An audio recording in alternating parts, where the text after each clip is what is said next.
Universal star Kamal Haasan senior నటి గౌతమి 13 ఏళ్ల బంధానికి బ్రేక్ పడిన సంగతి తెలిసిందే.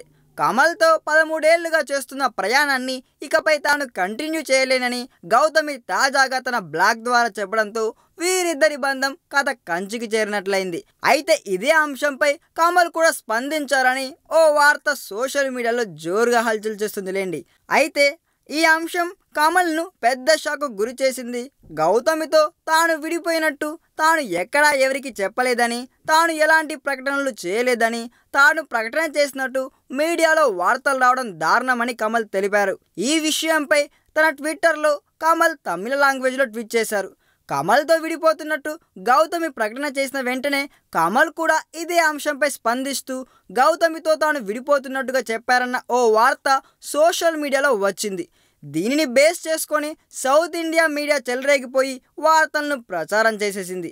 వీరిద్దరు విడిపోవడానికి శభాష్ నాయుడు సినిమాతో పాటు శృతి హాసన్, గౌతమి పొలిటికల్ ఎంట్రీ లాంటి అంశాలే కారణమని మీడియాలో రకరకాల కథనాలు వచ్చాయి. అయితే ఈ వార్తలపై స్పందించిన కమల్ తాను ఈ విషయంపై ఎలాంటి ప్రకటన చేయలేదని చెప్పారు. తన పేరుతో ఎవరో ప్రకటన చేసి ఆటలాడుతున్నారని కూడా ఆయన ఫైర్ అయిపోయారండోయ్. ఇది గౌరవప్రదం కాదని అన్న కమల్ దీనిపై తాను వ్యాఖ్యానించదలుచుకోలేదని ట్వీట్లో పేర్కొన్నారు. ఏది ఏమైనా ఈ విషయంలో కమల్ భిన్నంగా స్పందించడం ఇప్పుడు రకరకాల సందేహాలకు తావిస్తుందని చెప్పాలి. ఈ వీడియో మీకు నచ్చినట్లయితే సబ్స్క్రైబ్ చేయండి. ఫిలిమి స్టార్స్ బోలెడంత న్యూస్ బోల్డ్గా.